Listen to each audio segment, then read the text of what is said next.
Well, the roster rebuild out of the transfer portal continues for the Pitt basketball team as the Panthers landed another transfer yesterday, and just like on Sunday, it's a transfer who came from Iowa State. Nojus Indrusaitis is the latest addition. He's a sophomore guard, 6'5" guard, a big kid, Lithuanian nationality. As far as we can tell, maybe grew up in Chicago. It seems, we're piecing together sort of his backstory, but he visited Pitt last week and committed to the Panthers yesterday as a transfer, adding another piece to the puzzle that is the 2025-26 Pitt basketball roster. It continues to come together and probably, in a phrase that will be oft repeated here on this program and, subsequent conversations about Pitt basketball. Let's see what it looks like when the full picture comes together with these two transfers, Nojus Indrusaitis and his teammate, former teammate and now future teammate, Deshaun Jackson, both coming from Iowa State, plus the 4 remaining scholarship players on the roster and 1 incoming true freshman. Pitt's currently projected to have 7 scholarship players on the 2025-26 roster. Obviously, they're going to have more than that, potentially as much as double that number. They won't play 14 guys, but they might have that many scholarship players on the roster this coming season. And so we'll keep sort of withholding judgment on the big picture as we analyze some of these smaller pictures, individual players, what each guy brings to the roster. We talked a lot yesterday about Deshaun Jackson and what he means for Pitt's roster in 2025-26, how he could potentially play next to Cam Corn and what that might look like. And I think it's a different conversation today as we get into Nojus Indrusaitis, the 6'5" guard who is transferring from Iowa State. For one thing, he's less experienced than Deshaun Jackson. I don't know if he would necessarily be coming in here with the expectation from the Pitt coaching staff that he would walk into a starting job like you would assume is the case with Deshaun Jackson. We don't want to say that definitively. Like I say, we're still gathering facts on how Indrusaitis fits into the whole big picture here. But again, we'll talk about the big picture. We'll have conversations about the big picture. But largely, this is the big picture is still incomplete. Right? You're looking at 7 scholarship players as of right now. More will be added. More pieces will be added, and more pieces need to be added because what they have right now is very much an incomplete roster, missing a whole lot of very important things. Let's talk about what they've got, what they get in Nojus Indrusaitis, and what they're going to need to add to fill this out and make it into a competitive NCAA team or a competitive ACC team and let's see how it could come together to make an NCAA tournament team. That's way down the road. You talk about avoiding the big picture. We're going to avoid that big picture for right now. And let's just talk about what this team looks like with Nojus Indrusaitis in the mix. New transfer news, new transfer edition, new transfer projections right here on the Tuesday edition of the Morning Pitt on youtube.com/Panther-Lair.com.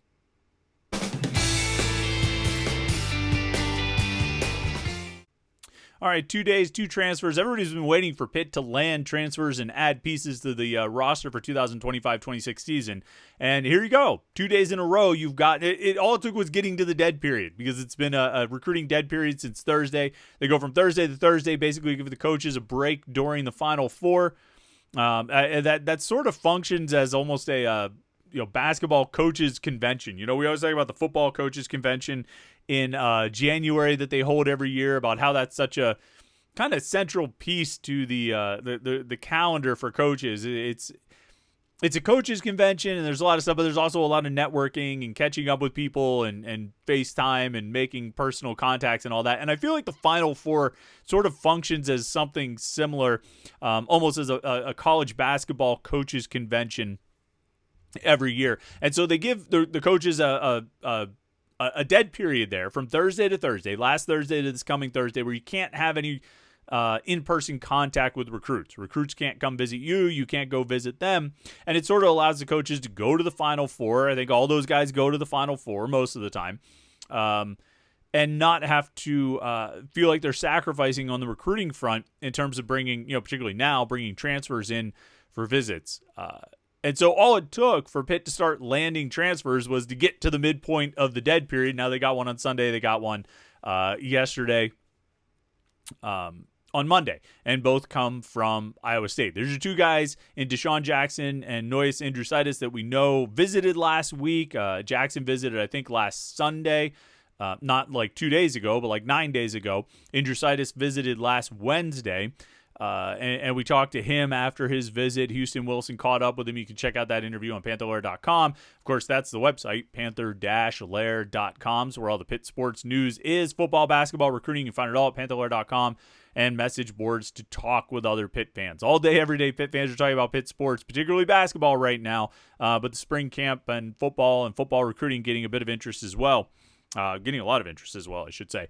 But Pitt fans are talking on the message boards at Panther-Lair.com. If you're a Pitt fan, you want to join the best online community of Pitt sports fans that you're going to find, that's the place to do it, Panther-Lair.com. So Pitt got Nojus Indrusaitis yesterday.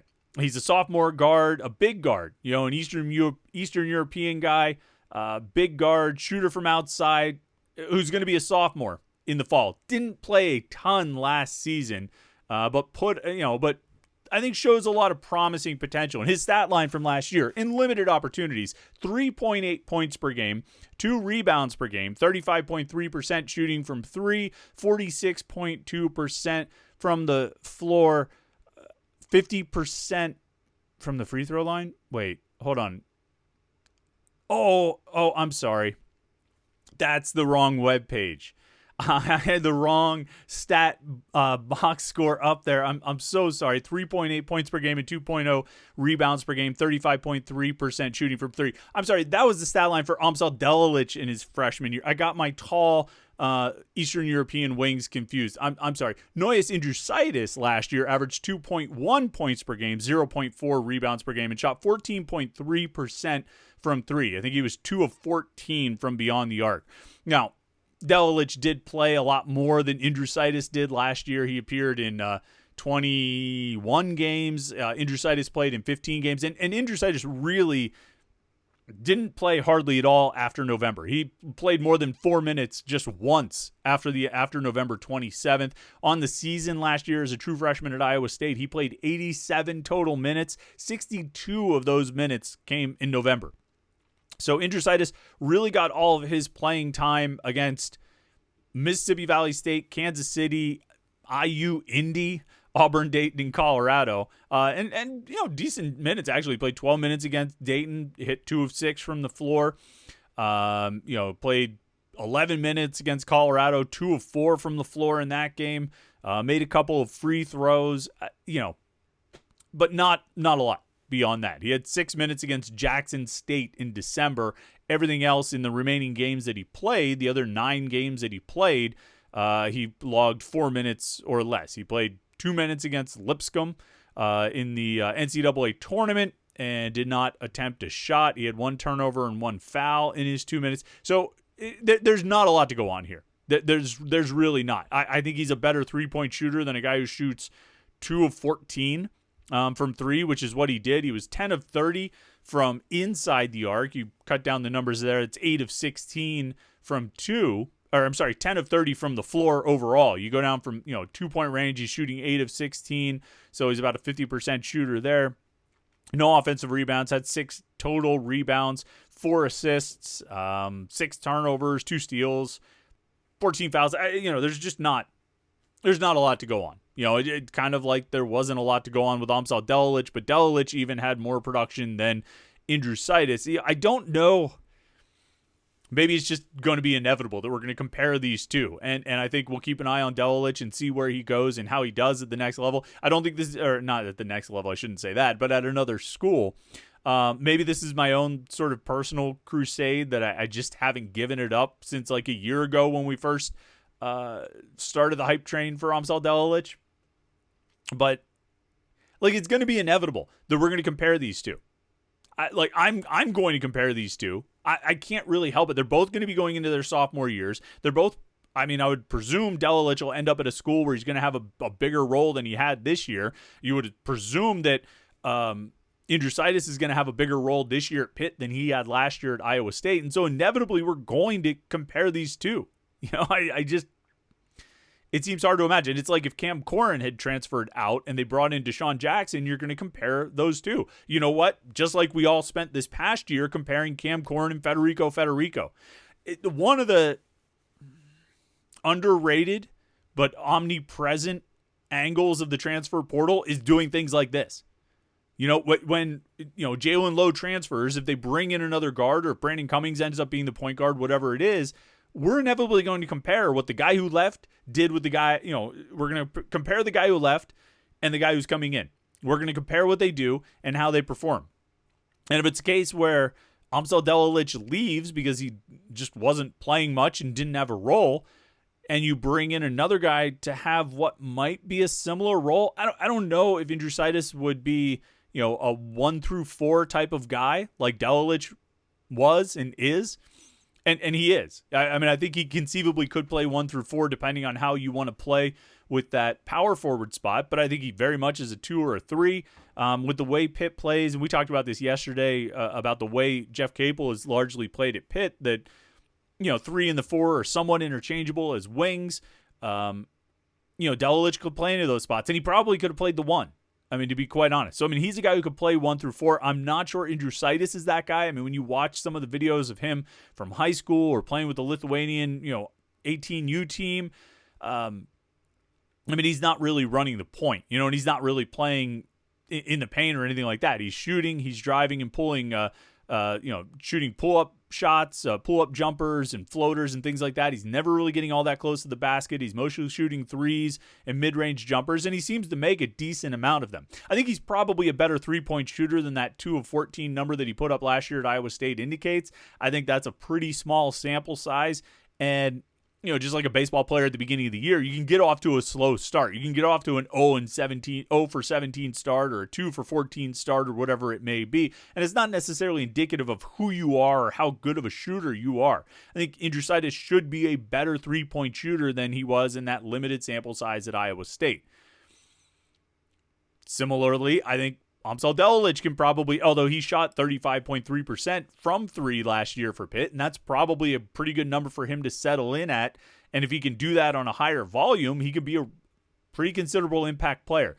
Indrusaitis, watching some of the videos from high school and whatnot, and it's not always perfect to get an indication of who a player is, but he doesn't seem like he's the same kind of distributor that Delilich is. Not quite as inclined to pass as Delilich is, and probably doesn't really have the driving ability that Delilich has. Now, is this fair to, Nojus Indrusaitis to compare him constantly to Amsel Delilich? No. For one thing, Delilich is like 4 years older than he is.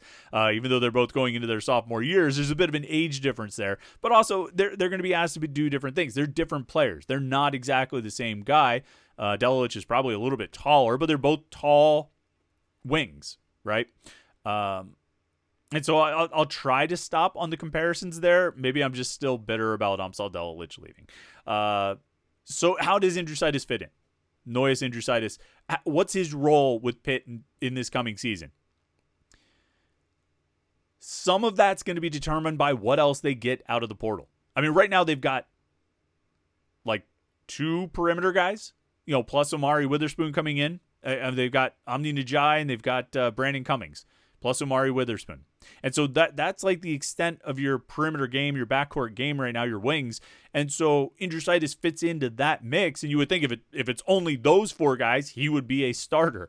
But there's a lot of moving pieces here, and there's a lot of unanswered questions when it comes to Pitt basketball's roster construction for next season. Do Cam Corrin and Deshaun Jackson play together?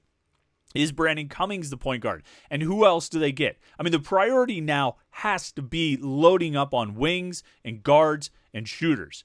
And I would list shooters 3 times first, to paraphrase a former Pitt coach from about 14 years ago. I would list shooters 3 times first before I would, that as the most important priority. Somebody's going to have to score for this team. And you can say, well, I think Brandon Cummings is a good shooter.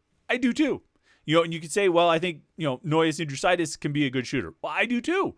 And, you could say, well, I think this about Amni Najai, or I think that about Omari Witherspoon. That's great. Like, we can think all those things, but all of it is unproven. All of it is very difficult to count on. It was one thing to rely on Greg Elliott to come in and be a shooter. A guy who had experience, who had shown himself to be a talented shooter, shown himself to be a quality offensive weapon. It's one thing to rely on that. It's another thing altogether to rely on guys who haven't really done it and haven't really shown it. If you're going to do that, you can go get more freshmen. You need some proven quality backcourt pieces right now and proven quality shooters right now to fill out this roster, because you're going to need to score. You can't win every game 45-43. And I don't know that they've got the pieces in place right now to average 75 points per game. It doesn't feel like they do. Because if you want to get there, and if you want to win games with 75 or 80 points, you need to make threes. And I think Brandon Cummings can shoot. Indrusaitis should be a better shooter, but I mean, all these guys are going to be asked to do more than they've ever done in their careers. And there's some part of that happens every year, that you're asking guys to take a step forward. You're asking guys to do more than they've done in the past, or do something different than they've done in the past. They've shown what they can do in a small sample size. You need that to become a big sample size. That's part of college sports. With the turnover that's inherent to this, this world, whether it's college basketball, college football, college anything, you're going to have turnover. And as a result of that turnover, you're going to count on players who are somewhat unproven to be a little bit more proven. Count on guys who have done it a little bit to do it a lot. I get that. And you're going to count on that. But you also need, or you'd like, to have some guys who have actually done it. And so I'm all for riding with Brandon Cummings. Either as a point guard or as a two. I'm good either way. Go for it. But you need some veteran players. You need some guys who can shoot. You need some guys who can score. And that has to be the priority here going forward. Now, as I said right from the top, we talk a little bit of big picture stuff, mostly focus on how this player fits in and what he can do. In the big picture, probably your ideal scenario is bringing Nojus Indrusaitis off the bench. Is my take on the situation here as we sit here on March 8th. Not knowing what the rest of the roster is going to look like, not knowing what Indraitis really can do. He's probably the kind of guy, given his experience and playing time, that you bring off the bench. And I know, at some point, you need to get that playing time, right? At some point, how do inexperienced players become experienced? It's by playing. Well, and that's good. You could start by getting him more than 87 minutes. You could start by getting him more than 25 minutes over the course of December, January, February, and March. The final 3+ months of the season, and he only plays 25 minutes. You don't have to go from 87 total minutes to 400 total minutes or 500 total minutes or a starting role averaging 30 minutes per game. There's a middle ground there where you can come off the bench and you can average 17 to 21 minutes per game or something like that, 17, 18 minutes per game.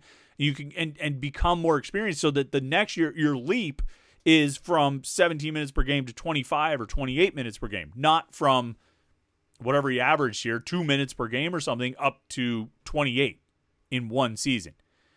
But in order to do that, you've got to get the guys who can play ahead of him. You've got, if you want to have Nojus Indrusaitis come off the bench, which seems like a good role for him, and I think he could be effective as a scorer who can come in off the bench, that's good, but you need guys who he plays behind, right? And so that's where we get back to the big picture. And we're waiting to see how this whole thing comes together. I don't look at this roster as a finished product, and I don't think anyone does either, nor should you. This is not a finished product. You shouldn't view it as a finished product. And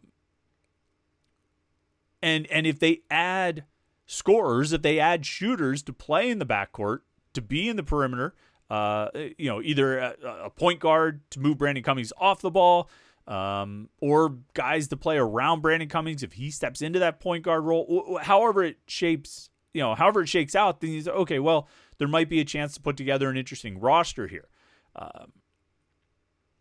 We just have to see how it all comes together. So, we sort of end on the same conclusion that we ended on yesterday when we talk about Deshaun Jackson and how they're going to build around him and what's it going to be. Well, it depends on what else they bring in. This roster is far from a complete, far from a finished product, like I said.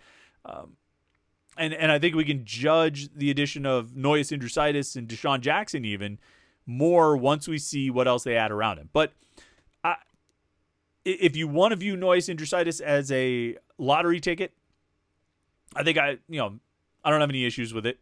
I think there's potential there. He's been productive in his career. He's been a good shooter in his career. He just didn't really do it at Iowa State last year for a variety of reasons. Again, but if you're bringing him in to count on him as a starter, which I don't think they are, then you're taking a pretty big risk.